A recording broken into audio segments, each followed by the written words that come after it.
నమస్తే తెలుగు న్యూస్కి స్వాగతం. గత 2-3 వారాలుగా విశాఖపట్నంలో టీసీఎస్తో పాటు ఉర్సా అనే కంపెనీకి 60 ఎకరాలు ఆంధ్రప్రదేశ్ ప్రభుత్వం 99 పైసలకే ఇచ్చేసింది, దారాదత్తం చేసేసింది అనేది ఒక ప్రచారం. దీని మీద ఎన్ని రకాలుగా ఎంతమంది క్లారిటీ ఇచ్చినా కానీ అనుమానాలు తొలగిపోలేదు. తొలగిపోకపోగా ఇంకా ఎక్కువయ్యే పరిస్థితే కనబడతా ఉంది. అయితే ఈ నేపథ్యంలో వైసీపీ సహజంగా ప్రతిపక్షంలో ఉంది కాబట్టి ఒక కంపెనీకి ఏదైనా కేటాయిస్తే బురద జల్లేటువంటి ప్రయత్నం సహజంగా ప్రతిపక్షాలు చేస్తూ ఉంటాయి. దీన్నే కొంతమంది అధికార పక్షానికి అనుకూలంగా ఉండే వ్యక్తులు కూడా అనుమానిస్తూ వచ్చారు. ఈ క్రమంలో ఈరోజు సాక్షి ఇంకాస్త లోపలికి వెళ్ళి శోధించిన కథనంలాగా రాసుకొచ్చింది. కేంద్ర సంస్థలకు కోట్లలో, ఉర్సాకు ఊరికే, ప్రతిష్టాత్మక జాతీయ సంస్థలకు మార్కెట్ ధరకు, బినామీలకు మాత్రం కారు చౌకగా బాబు భూ పందారం అని రాసుకుంటూ వచ్చింది. దీని మీద చాలా రకాలుగా ప్రచారాలు జరుగుతూ వచ్చాయి. ఎవరెవరికి కేంద్ర సంస్థలకు ఎంత ఇచ్చారు, ఈ ఉర్సాకి మాత్రం ఎంత ఇచ్చారనేది రాసుకుంటూ వచ్చారు. ఇప్పటి వరకు బహుశా చాలామందికి క్లారిటీ లేదని అనుకుంటున్నా. కందుల రమేష్ గారు సీనియర్ జర్నలిస్ట్ మనతో జాయిన్ అవుతున్నారు. ప్రస్తుతం ఆయన యూఎస్లో ఉన్నారు. ఓ క్లారిటీ కందుల రమేష్ గారి విశ్లేషణలో రావచ్చేమో అని నేను అనుకుంటున్నా. సో ముందుగా ఇన్వైట్ చేద్దాం. రమేష్ గారు, good evening sir, welcome sir. దీనికి సంబంధించి జరుగుతున్న ఇదంతా మీరు చూసే ఉంటారు. ఓ క్లారిటీ ఇచ్చే దిశగా మనం వెళ్ళగలం అనుకుంటున్నాను. దీంట్లో ఈ అఫ్కోర్స్ దీనికి సంబంధించిన ప్రమోటర్స్ చెప్పిన దాని ప్రకారం ఇది ఆర్సా అని అంటున్నారు, ఇది ఉర్సా కాదు ఆర్సా అని అంటున్నారు. దీనికి కేటాయించిన భూమికి సంబంధించిన వివాదం మీకు తెలుసు. ఎక్కడి నుంచి మొదలయ్యింది? దీనికి ఒక క్లారిటీ దిశగా మనం వెళ్ళగలమా సార్? ఇప్పుడు ఫస్ట్ పాయింట్ ఏంటంటే, ఇది అర్సా క్లస్టర్, ఈ కంపెనీ పేరు. అర్సా అంటే కొంతమంది తెలిసి ఉండొచ్చు, ఇది ఆస్ట్రానమికల్ పేరు. అంటే నక్షత్ర రాశిని అర్సా అంటారు ఇంగ్లీష్లో. అది లాటిన్ పదం. అర్సా మేజర్, అర్సా మైనర్ అని ఉంటాయి. మన వాళ్ళు సప్తర్షి మాల అనేది ఏదో అంటారు అనుకుంటాను. సో దాన్ని ఏదో గందరగోళంగా రాస్తున్నారు తెలుగు పేపర్లో. ఉర్సా ఉర్సా అని, సాక్షి వాళ్ళతో సహా. అర్సా అది ఫస్ట్ ఆఫ్ ఆల్. సరే, పేరు ఏదన్నా కానివ్వండి. విషయం ఏంటి? చాలా అంశాలు ఇందులో వచ్చినాయి డిస్కషన్కి. ఇవన్నీ మాట్లాడాలంటే చాలాసేపు పడుతుంది, కానీ let's begin with what Sakshi said. Sakshi వాళ్ళు ఏం రాశారు? సాక్షి అంటే వైఎస్ఆర్సీపీ వాయిస్ కాబట్టి ప్రతిపక్షం ఏముంటుంది అనేది అర్థమవుతుంది మనకి. వాళ్ళు ఏమంటారు? కేంద్ర సంస్థలకు కోట్లలో, ఉర్సాకు ఊరికే అని హెడ్లైన్ తోటి ఇప్పుడే నువ్వు చెప్పినట్టు పెద్ద కథనం రాశారు. నేను కూడా చూశాను ఆ కథనం. అవును. దీనికి అర్థం ఏంటి? కేంద్ర సంస్థలకేమో కోట్ల రూపాయలకి ఇచ్చారు స్థలాలు లేక ఎకరాలు, వేరేజ్ ఉర్సా అనే కంపెనీకి మాత్రం ఊరికినే ఇచ్చారు. ఫస్ట్ ఆఫ్ ఆల్ అది కరెక్టా కాదా? ఒక ప్రతిపక్షంగా వైఎస్ఆర్సీపీ ఏదైనా ఒక విమర్శ చేస్తే కొంచెం అతిశక్తులు ఉండొచ్చు. ప్రతిపక్షాలు కొంచెం అతిశక్తులు చెప్తాయి ఎప్పుడైనా అధికార పక్షం మీద. అయితే అందులో పూర్తిగా అబద్ధాలు మాత్రమే ఉన్నాయనుకోండి, అప్పుడు సమస్య. అప్పుడు అందులో ఏదన్నా నిజంగానే కొంచెం వాస్తవం ఉన్నప్పటికీ కూడా జనం నమ్మరు, పెద్ద అబద్ధాలు చెప్తుంటే. కేంద్ర సంస్థల కోట్ల ఇచ్చారు, వీళ్ళకి ఊరికినే ఇచ్చారు అంటే అర్థం ఏంటి? ఎవరికైనా ఏం అర్థం అవుతుంది? విశాఖపట్నంలో కూటమి ప్రభుత్వం లేక చంద్రబాబు నాయుడు ప్రభుత్వం కేంద్ర సంస్థలకి కోట్ల రూపాయలకి స్థలాలు ఇచ్చింది, వేరేజ్ ఉర్సా అనేదానికి ఊరికినే ఇచ్చింది. ఫస్ట్ ఆఫ్ ఆల్ అది తప్పు. వీళ్ళు ఏం చేస్తున్నారంటే అమరావతిలో ఇచ్చినటువంటి ల్యాండ్స్ని కంపేర్ చేస్తున్నారు వైజాగ్లో ఇచ్చిన ల్యాండ్కి. అమరావతి అనేది కంప్లీట్గా డిఫరెంట్, వైజాగ్ అనేది డిఫరెంట్. అందరికీ తెలుసు. అమరావతి అనేది కొత్తగా వస్తున్నటువంటి క్యాపిటల్. అసలు జగన్మోహన్ రెడ్డి వైఎస్ఆర్సీపీ లెక్క ప్రకారం అయితే అది శ్మశానం. అందులో ఎటువంటి విలువ లేదు, అందులో అన్నీ మునిగిపోతాయి. అదంతా కూడా ఒక వేస్ట్ ల్యాండ్. కాబట్టి అటువంటి చోట్ల ఊరికినే ఇచ్చినా ఎవడో తీసుకోడు.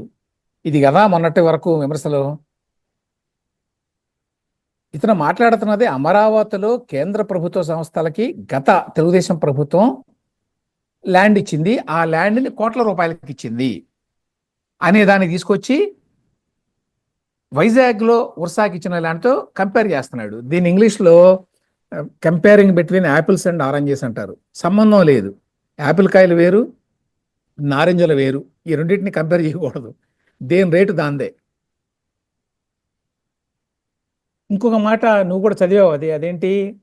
ఊరు పేరు లేని ఉర్సాకు ఎకరం 99 పైసలకే అని. పచ్చి అబద్ధం అది. వీళ్ళకి తెలియని విషయం ఏంటంటే టీసీఎస్ అనే దానికి ఎకరం 99 పైసలకి ఇచ్చారు అని కూడా విమర్శిస్తుంటారు కదా. దాని గురించి ఎక్కువ మాట్లాడరు, ఎందుకంటే టీసీఎస్ని మరీ ఎక్కువ క్రిటిసైజ్ చేస్తే వీళ్ళ క్రెడిబిలిటీ దెబ్బతింటదని కొంచెం భయం. ఇక్కడ పాయింట్ ఏమిటంటే వీళ్ళు ఏ జీవోలు ఏవి సరిగ్గా చదవరు, దేని మీద రీసెర్చ్ చేయరు, చేయకుండా ఏదో ఒకటి బుర్ర జరుగుదాం అనేటువంటి ప్రయత్నం చేస్తారు. ఎందుకంటే టీసీఎస్కి ఎకరం 99 పైసలకి ఇవ్వలేదు. వాళ్ళకి ఇచ్చిన మొత్తం 22.5 ఎకరాలు 99 పైసలకే ఇచ్చారు. మొత్తం ల్యాండ్ అంతా 99 పైసలకే ఇచ్చారు. ఎకరం 99 పైసలు కాదు, నంబర్ 1. నంబర్ 2, వీళ్ళు చెప్పినట్టు ఊరు పేరు లేని ఉర్సాకు ఎకరం 99 పైసలకి ఇవ్వలేదు. అది మరొక బ్లేటెంట్ లై. వాళ్ళకి మొత్తం ఇచ్చింది 60 ఎకరాలు. అందులో 3.5 ఎకరాలు ₹1,00,00,000 చొప్పున, మిగతా 56 చిల్లర ఎకరాలు ఎకరం ₹50,00,000 చొప్పున. సో ఈ హెడ్లైన్లో రాసిన 2 పాయింట్లు ఫస్ట్ ఆఫ్ ఆల్ పచ్చాబద్ధాలు. ఎకరం 99 పైసలకి ఇవ్వలేదు అర్సా అనే కంపెనీకి. అది క్లియర్గా ఇప్పటికీ 100 సార్లు గవర్నమెంట్ కూడా క్లారిఫికేషన్ ఇచ్చింది. ఆ ప్రమోటర్స్ కూడా ప్రెస్ మీట్లు పెట్టి మరీ చెప్పారు. అది కాదు అని నిరూపించేటువంటి ఏదైనా ఆధారం ఉందా? ఏ ఆధారము లేదు. ఊరికినే జస్ట్ ఒక బురద జల్లే ప్రయత్నం, లేకపోతే ఒక ఆరోపణ చేసి వదిలేస్తే అది ప్రజల్లో ప్రచారం అవుతుందిలే, ఎకరం 99 పైసలకి ఇచ్చారు ఊరు పేరు లేని కంపెనీకి అని అనుకుంటారులే జనం అనేది. సో అది ఒక పెద్ద అబద్ధం అయితే, ఇక అసలు విషయానికి వస్తాను. కేంద్ర సంస్థల కోట్లలో అనేది ఒక ఎక్స్ప్లెనేషన్ ఏంటి దీనికి నేను చెప్పింది? అమరావతిలో ఇచ్చినటువంటి ల్యాండ్స్ని కంపేర్ చేస్తున్నాడు.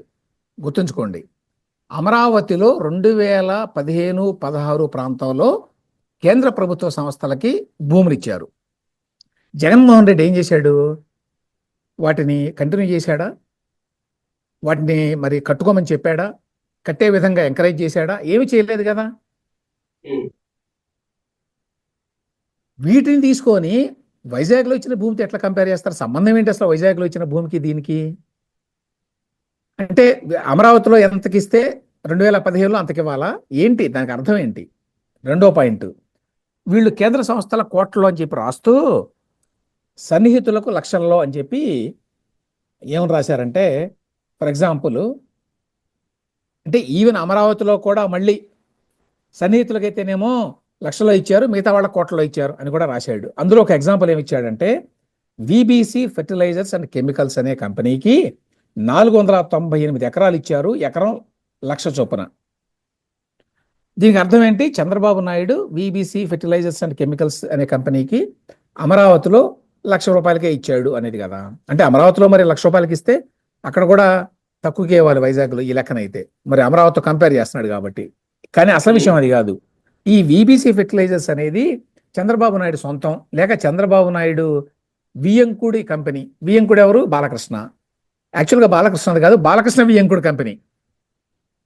బాలకృష్ణ వియంకుడు అంటే బాలకృష్ణ రెండో కూతురు తేజస్విని భర్త భరత్, విశాఖపట్నం ఎంపీ. వాళ్ళ కుటుంబానికి చెందింది.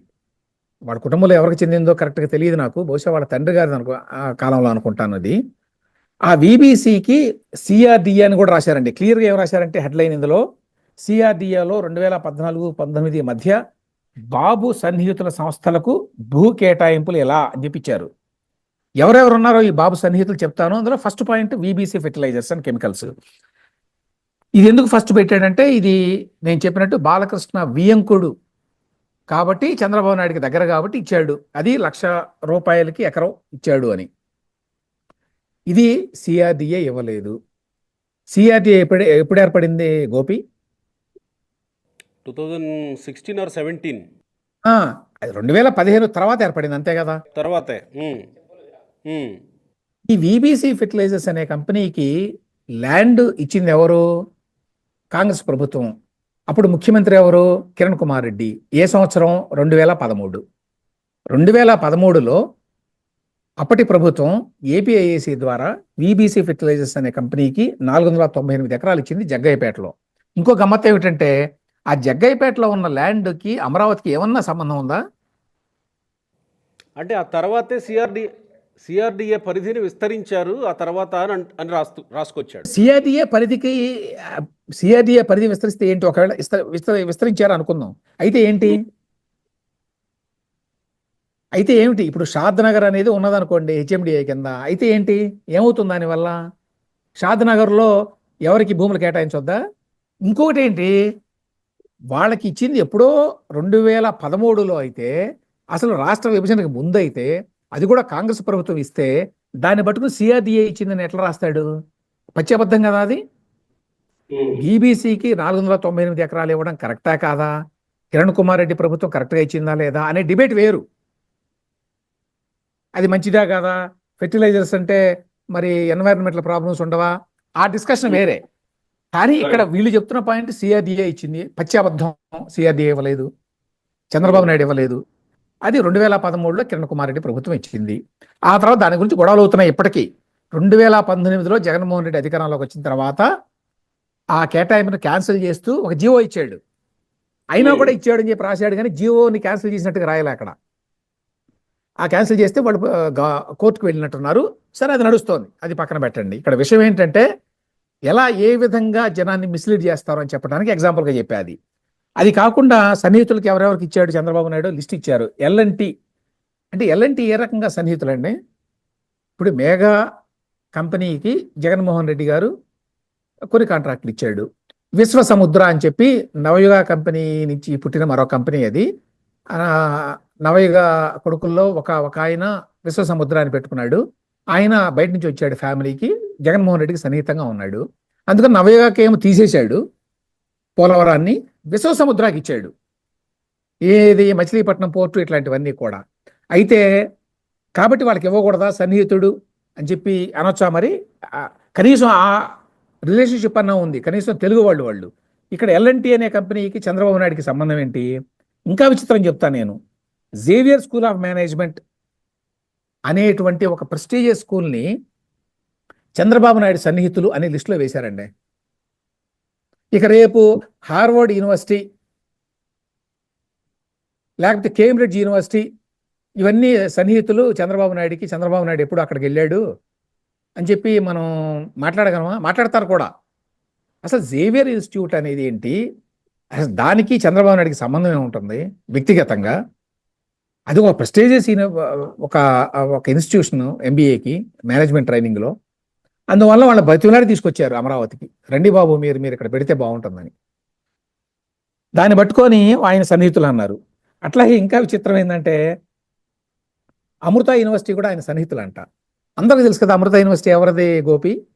కేరళలో అమృతానందమయ్యి అని ఒక ఆవిడ ఉన్నది, మనకి ఇక్కడ సత్యసాయి బాబా వీళ్ళలాగా.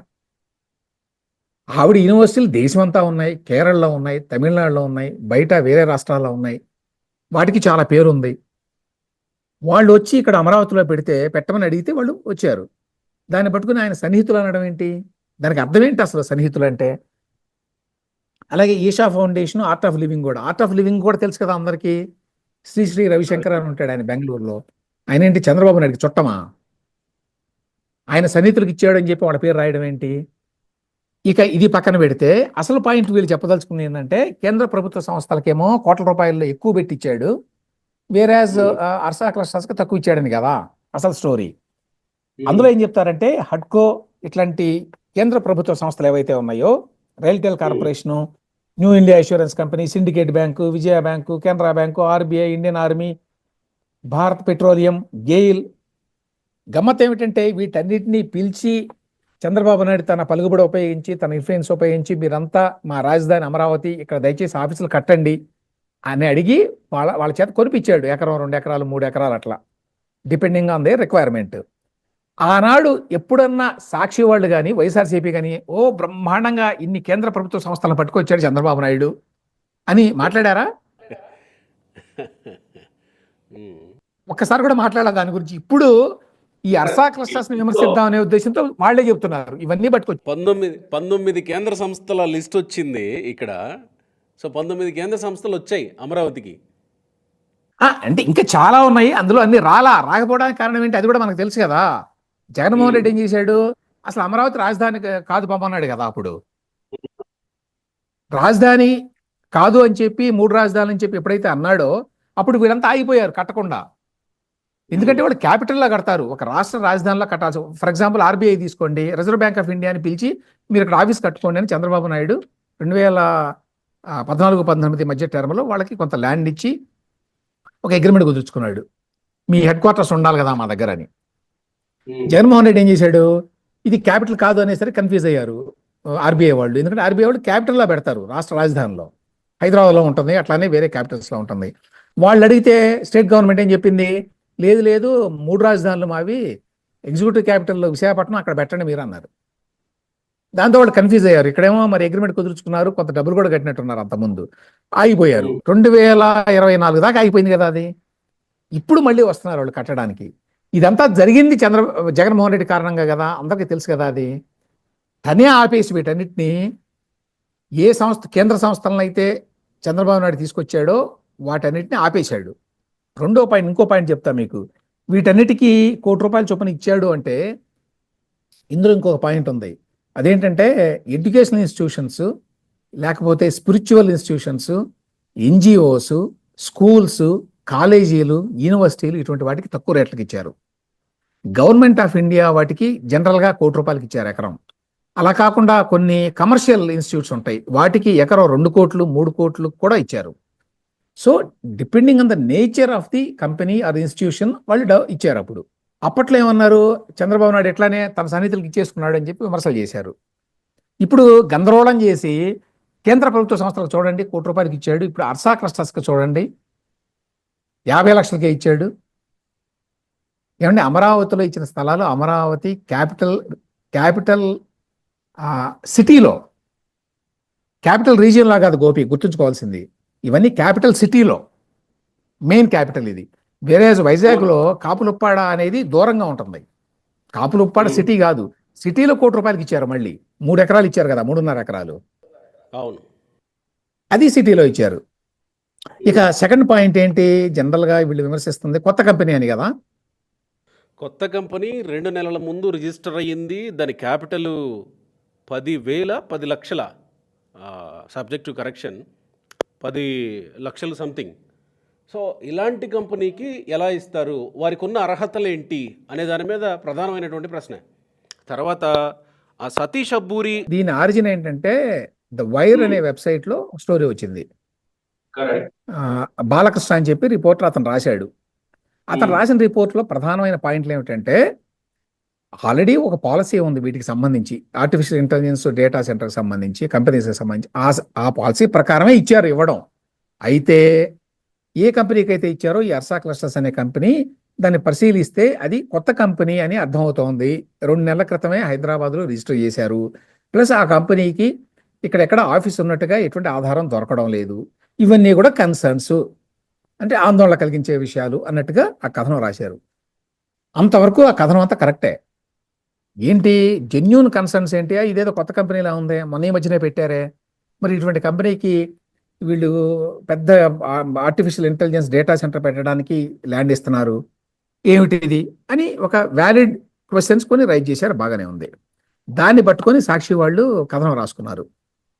కథనం రాసుకున్నప్పుడు ఎట్లా రాశారంటే, వైర్లో వచ్చిన కథనాన్ని యాజ్ ఇట్ ఈస్గా రాశారు. రాసి వీళ్ళ పైచం కొంత జోడించారు దానికి. అప్పుడు ఏమైందో తెలుసా గోపి, వెంటనే ఆ వైర్ కరస్పాండెంట్ ట్వీట్ చేశాడు, నా స్టోరీని మొత్తం కాపీ కొట్టి యాజ్ ఇట్ ఈస్గా వేసుకొని వాళ్ళు ఏది ఇన్వెస్టిగేషన్ చేసినట్టుగా రాసుకున్నారు అని. దాన్ని ఢిల్లీ నుంచి కూడా కొంతమంది రీట్వీట్ చేశారు, రాజ్దీప్ సర్దేశాయ్ ఇట్లాంటి వాళ్ళు. ఈ విధంగా కాపీ కొట్టారు, జర్నలిస్టిక్ ఇంటిగ్రిటీ లేదా, ఈ విధంగా వేరే వాళ్ళు చేసిన కష్టాన్ని నీ స్టోరీ కింద ఎట్లా వేసుకుంటావు నువ్వు అని. దాంతో పరువు పోయింది. ఇదొక స్టోరీ కింద చూస్తారు, బట్ వాళ్ళకున్న అర్హతల గురించే మెయిన్ చూస్తారు. నేను వస్తా దానికి వస్తా, నీకు జస్ట్ చెప్తున్నా అంతే, దీని నేపథ్యం గురించి చెప్తున్నా, వస్తాను ఆ పాయింట్. Fine please. అయితే ఆ పరువు పోయి చివరికి ఆ కరస్పాండెంట్ని బతిమలాడుకొని, నీ పేరు కూడా మేము అందులో రాస్తాము, ఇట్లా వైర్లోంచి తీసుకున్నాము అని చెప్పి అని మళ్ళీ ఆ టీవీలో వేసుకున్నారు. వేసుకున్న తర్వాత అతను ట్వీట్ రిమూవ్ చేసినట్టున్నాడు ట్విట్టర్లో. బ్యాక్గ్రౌండ్ చెప్తున్నా అంటే, ఇక్కడ ఏదో వీళ్ళు నిజంగానే ఏదన్నా పరిశోధన చేసి కొన్ని విషయాలు వెలికితీసి బయటకు చెప్తే మంచిదే రాష్ట్రానికి, కానీ కనీసం అది కూడా చేయలా. అయితే ఇక్కడ అసలు పాయింట్ ఏంటి? ఇది 2 నెలల క్రితం పెట్టిన కంపెనీ కదా, కొత్త కంపెనీకి ఇవ్వడం కరెక్టేనా అనే ప్రశ్న వాళ్ళు లేవనిస్తే, వీళ్ళేమో దానికి మసాలా కలిపి 2 నెలల క్రితం వచ్చిన కంపెనీకి ఇచ్చేశాడు. అది వేరే వాళ్ళు ఎవరైనా ఆ ప్రశ్న వేయొచ్చు, వేసేటువంటి అధికారం ఉన్నది. కానీ వైఎస్ఆర్సీపీకి లేదు అది. ఎందుకంటున్నాను ఈ మాట అంటే, వైఎస్ఆర్సీపీ వాళ్ళు అధికారంలో ఉండగా చాలా కంపెనీలకి ఇదే విధంగా కొత్త కంపెనీలకి ల్యాండ్ ఇచ్చారు. ఆ, నీకు 1 or 2 ఎగ్జాంపుల్స్ ఇస్తాను నేను, ఎక్కువ ఎగ్జాంపుల్స్ కాకుండా. వీళ్ళు ఒక కంపెనీకి ఇచ్చారు, స్మైల్ ఆ కంపెనీ పేరు, substrate manufacturing India limited enterprises అనే కంపెనీ. ఈ కంపెనీ పెట్టింది ఎప్పుడు అంటే 2023 జూలై 26వ తేదీన ఇన్కార్పొరేషన్ అంట. అదే 2023లో వీళ్ళు దీనికి ల్యాండ్ ఇచ్చారు. ఎంత ల్యాండ్ ఇచ్చారు? 60 ఎకరాలు ఇచ్చారు, 50 లక్షల ఎకరం చొప్పున. అది జీవో కూడా ఉంది. అట్లాగనే మైండ్ స్పేస్ ఐటీ పార్క్ అనేది, అంటే వీళ్ళు ల్యాండ్ గురించి, ల్యాండ్ తక్కువకి ఇవ్వడం గురించి, ఉచితంగా ఇవ్వడం గురించి మాట్లాడుతున్నారు కదా. మైండ్ స్పేస్ ఐటీ పార్క్ అని చెప్పి వాళ్ళ నాన్న ముఖ్యమంత్రిగా ఉండగా, అంటే వైఎస్ రాజశేఖర రెడ్డి గారు ముఖ్యమంత్రిగా ఉండగా, ఈ కంపెనీకి మైండ్ స్పేస్ ఐటీ పార్క్ అనే దానికి 350 ఎకరాలు ఇచ్చారు హిందూపురంలో, అనంతపురం డిస్ట్రిక్ట్. ఎప్పుడు ఇది?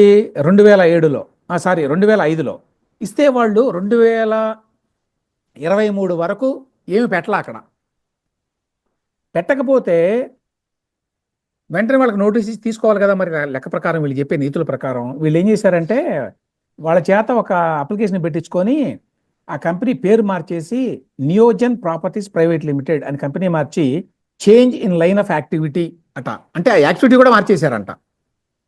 అంతకుముందేమో మైండ్ స్పేస్ అని చెప్పి ఐటీ పార్క్ అన్నారు, ఇప్పుడు ఇండస్ట్రియల్ పార్క్ అని చెప్పి వేరే మార్చేసుకున్నారు. అంటే దేనికి పడితే దానికి ఇచ్చుకోవచ్చు అనమాట, ఐటీ కాకుండా. ఎంత తక్కువ కాదు, 350 ఎకరాలు. 350 ఎకరాలకి ఆ విధంగా దాని పేరు మార్చుకోవడానికి అనుమతించి, దాన్ని కొత్తగా ఇండస్ట్రియల్ పార్క్ అని చెప్పి మార్చుకోవడానికి అనుమతించి జీవో ఇచ్చింది జగన్మోహన్ రెడ్డి ప్రభుత్వం. కాబట్టి అటువంటి జగన్మోహన్ రెడ్డి ప్రభుత్వానికి ఏ రకమైన మోరల్ రైట్ ఉంది అనేది దీన్ని క్వశ్చన్ చేయడం. సరే, ఇక ఇంకా చెప్పాలంటే చాలా చెప్పొచ్చు జగన్మోహన్ రెడ్డి ప్రభుత్వంలో ఇట్లాంటివి ఎలా జరిగినాయో. చాలా మంది ఏమంటారు, ఏమంటే జగన్ చేస్తే వీళ్ళు చేయాలా? పొరి పొరి పొరి వైసీపీకి అర్హత లేదని అనుకుందాం. సాధారణ ప్రజల నుంచి ఈ ప్రశ్న వస్తే, ఈ ఉర్సా కంపెనీకి ఇలా ఇవ్వడం కరెక్టా? కొత్త కంపెనీ. అదే, ఆ, అవును. తర్వాత దాని గురించిన వెబ్సైట్ కూడా ఏమీ లేదు. ఒక అపార్ట్మెంట్లో ఉన్న ఒక ఫ్లాట్ అడ్రస్ ఉంది. ఇది కరెక్టా అనే దాని గురించి వస్తాయి. అవును. అయితే ఇక్కడ రెండు వైపులా మాట్లాడతాను నేను విషయం. దాని మీద ఆ రకంగా కన్సర్న్స్ రైజ్ చేయటం, క్వశ్చన్స్ రైజ్ చేయటం కరెక్టే, అందులో ఏం సందేహం లేదు. ఇంత కొత్త కంపెనీకి ఇచ్చారు, ఇది వీళ్ళు డేటా సెంటర్ పెట్టగలరా? ఇంత కెపాసిటీ ఉందా? లేదు, ఒక 60 ఎకరాలు ఇవ్వడం కోసం విశాఖపట్నంలో ఈ పని చేశారా అనే ప్రశ్న రావడం సహజం. అయితే 2 నెలల క్రితమే కంపెనీ పెట్టారు అనేదేమి అంత ఇంపార్టెంట్ పాయింట్, అంత పెద్ద వ్యాలిడ్ పాయింట్ కాదు. అలాగే వాళ్ళకి హైదరాబాద్లోను ఆంధ్రాలోను ఆఫీస్ లేదు అనేది కూడా కాదు. కొత్తగా కంపెనీ పెట్టినప్పుడు న్యాచురల్గా ఏముండవు. ఒకటి గుర్తుంచుకోవాల్సింది ఏంటంటే, మనకి మామూలుగా మ్యానుఫ్యాక్చరింగ్ కంపెనీస్ ఉంటాయి, లేకపోతే పెద్ద లెగసీ కంపెనీస్ ఉంటాయి, అవి ఎప్పటి నుంచో ఉంటాయి. టీసీఎస్ ఉందనుకోండి, ఎప్పటి నుంచో ఉంది. కానీ ఐటీ స్పేస్లో అప్పటికప్పుడు వచ్చే కొత్త కంపెనీలు చాలా ఎక్కువ ఉంటాయి. ఫేస్బుక్ అనేది అంత ముందు అసలు లేదు కదా, దానికి ఏమైనా పేరెంట్ ఉందా? సడన్గా వచ్చింది ఎప్పుడో, 15 ఏళ్ల కిందట ఏమో సడన్గా ఒకరోజు వచ్చింది. విదిన్ 1 or 2 years పెద్ద కంపెనీ అయిపోయింది. ఇవాళ ప్రపంచంలో one of the top companies, అది అందరికీ తెలుసు. గూగుల్ ఉంది, సడన్గా వచ్చిందో ఒక సంవత్సరం 2 సంవత్సరాల పెద్ద కంపెనీ అయింది. అదేంటండి, 100 ఏళ్ల నుంచి ఉన్నటువంటి కంపెనీల కంటే ఎక్కువ డబ్బులు సంపాదిస్తుంది గూగుల్ అనే కంపెనీ. ఐటీ స్పేస్లో ఆ విధంగా అప్పటికప్పుడే టెక్నాలజీ ఆధారితంగా వచ్చే కంపెనీలు చాలా క్విక్గా పెద్ద కంపెనీలుగా మారతాయి. అది అందరూ చూస్తున్న విషయమే. చాట్ జీపీటీ అందరికీ తెలుసు కదా గోపి, ఎవరైనా విన్నారా? చాట్ జీపీటీ అనేది ఆర్టిఫిషియల్ ఇంటెలిజెన్స్లో మొట్టమొదటిసారిగా ఒక ప్రొడక్ట్ని ప్రవేశపెట్టింది మార్కెట్లో. ఇవాళ చాట్ జీపీటీ అనేది ఎన్ని $1 బిలియన్ లెక్కలేదు అసలు దాని విలువ. అంతా కలిపి వచ్చి 4-5 ఏళ్ళు కాలేదండి కొత్త కంపెనీ అంటే. ఎన్నో ఎప్పటి నుంచో ఉన్నటువంటి అనేక ఐటీ కంపెనీల కంటే ఎక్కువ విలువ ఉంది దానికి. సో ఐటీ ఫీల్డ్లో ఇటువంటివి జరుగుతాయి. కొత్తగా కంపెనీ రావడం అనేది పెద్ద ఆశ్చర్యకరమేమి కాదు. ఒక కొత్త ఏరియాలో మనం ఏదైనా వర్క్ చేద్దాం అనుకున్నప్పుడు కొత్తగా పెడతారు కంపెనీ. ఈవెన్ గూగుల్ కానీ మైక్రోసాఫ్ట్ కానీ ఇవన్నీ కూడా ఆర్టిఫిషియల్ ఇంటెలిజెన్స్కి సంబంధించి ఈ మధ్య కొత్తగా పెట్టినాయి, కొన్ని కొత్త కంపెనీలు పెట్టినాయి, వాళ్ళు కూడా పెట్టుకున్నారు. వాళ్ళు చాలా లేట్గా పెట్టారు. ఇన్ఫ్యాక్ట్ చాట్ జీపీటీ వచ్చిన తర్వాత పెట్టారు. అది చూసి ఓ ఈ ఏరియాలో ఇంత ఉందా వ్యవహారం అని.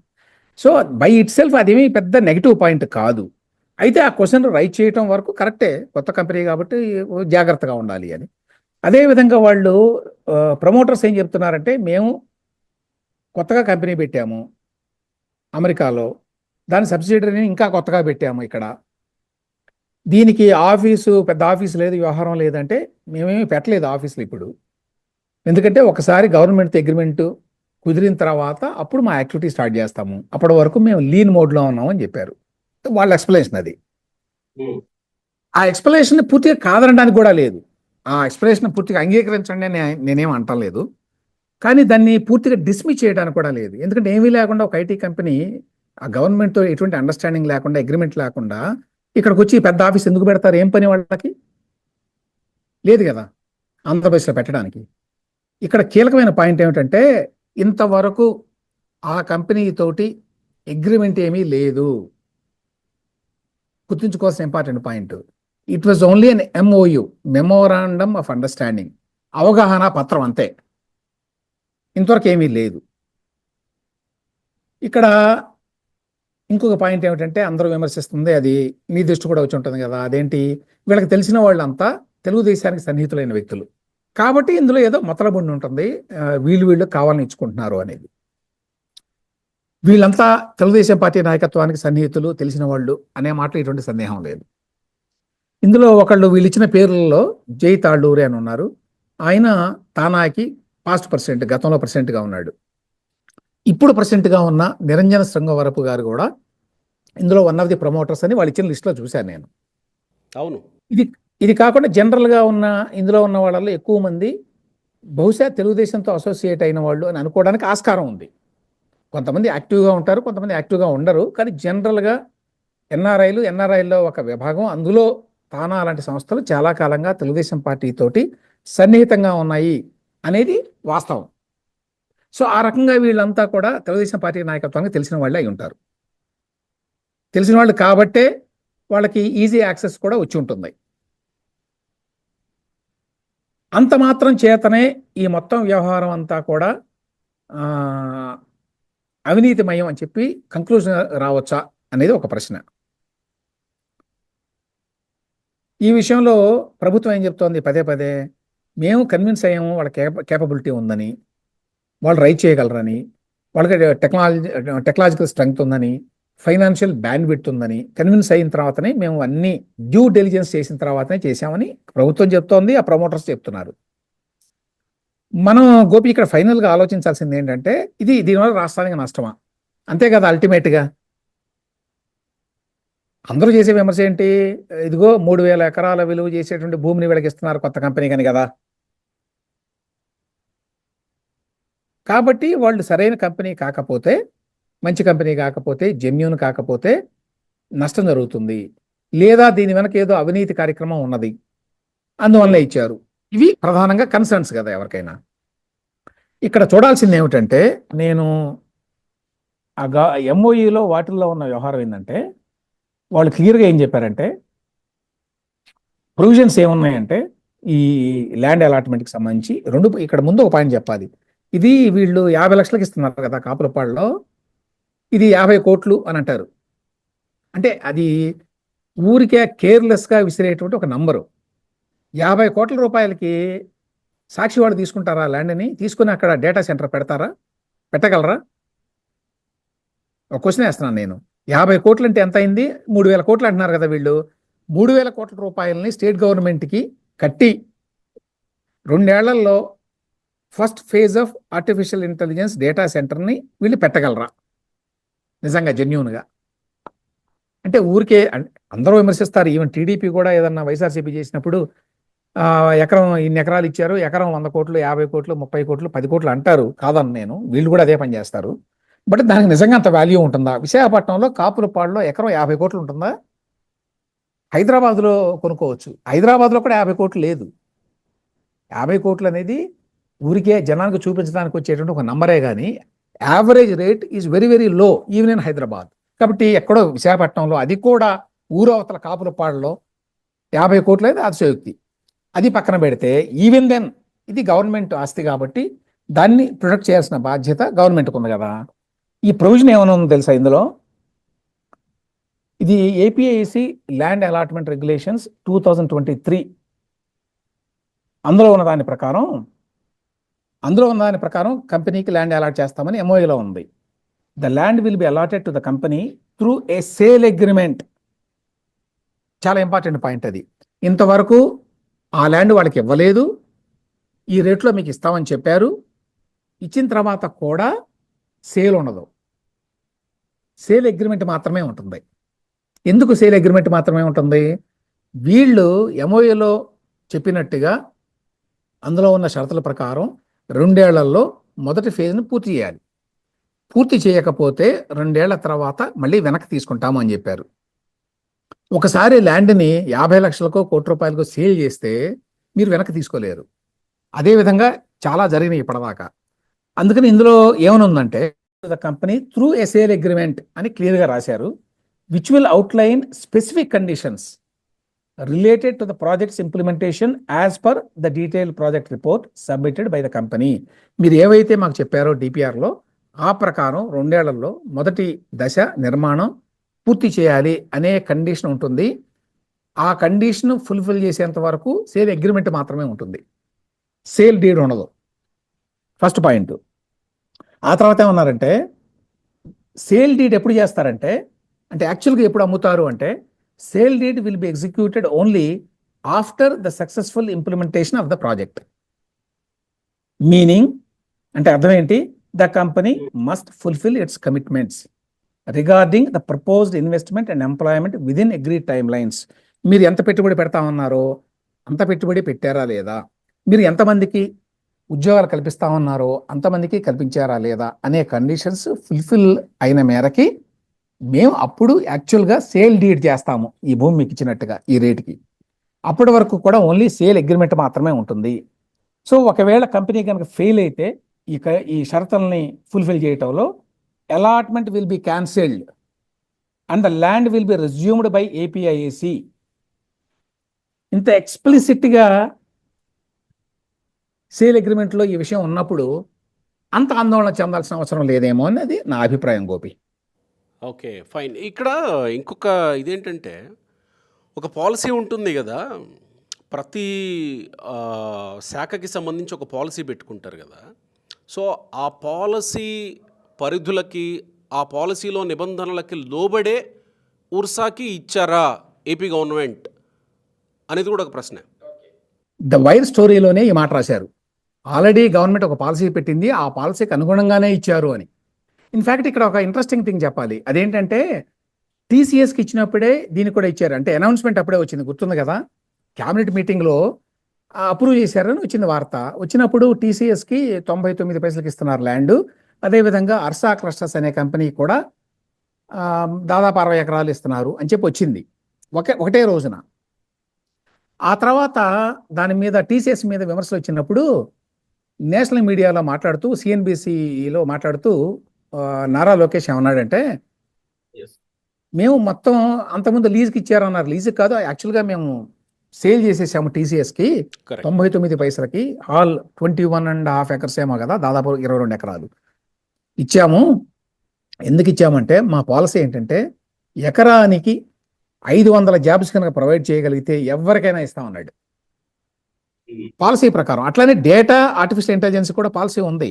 ఇక్కడ ఈ కంపెనీ ఎకరాకి 500 మందికి ఉద్యోగాలు కల్పించదు అర్సా క్లస్టర్స్. అందుకనే దానికి 99 పైసలకి ఇవ్వలేదు. మిగతా వాళ్ళకు కూడా ఇస్తామని చెప్పారు, నాట్ ఓన్లీ ఫర్ టీసీఎస్. అంటే అట్లీస్ట్ నేను విన్నది నారా లోకేష్ టీవీ ఛానల్లో క్లియర్గా ఇచ్చిన స్టేట్మెంటు, ఎవరైతే ఎకరాకి 500 జాబ్స్ ప్రొవైడ్ చేస్తారో ఎన్ని ఎకరాలు తీసుకుంటే ఇంటూ 500 కనుక ప్రొవైడ్ చేయగలిగితే ఖచ్చితంగా మేము వాళ్ళకి 99 పైసలకి ఇవ్వడానికి రెడీగా ఉన్నాము అని చెప్పాడు. అర్సా క్లస్టర్స్కి 99 పైసలకి ఇవ్వలేదు, ఎందుకంటే వాళ్ళు ఎకరాకి 500 జాబ్స్ని ప్రొవైడ్ చేయడం అలా. అదేవిధంగా ఈ ఐటీకి సంబంధించి, ఆర్టిఫిషియల్ ఇంటెలిజెన్స్కి సంబంధించి పాలసీలు రిలీజ్ చేశారు ఈ మధ్య.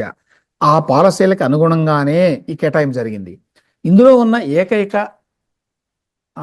అనుమానాస్పద అంశం లేక వివాదాస్పద అంశం ఏంటంటే, ఈ కంపెనీ కొత్తది కాబట్టి దీనికి ఆ కెపాసిటీ ఉన్నదా, ఆ కాంపిటెన్స్ ఉన్నదా, ఒక ఆర్టిఫిషియల్ ఇంటెలిజెన్స్ డేటా సెంటర్ని పెట్టగలరా? ఎందుకంటే అది చాలా లేటెస్ట్ టెక్నాలజీ కదా, ఇప్పుడు ఆర్టిఫిషియల్ ఇంటెలిజెన్స్లో వస్తున్న మార్పులన్నీ కూడా.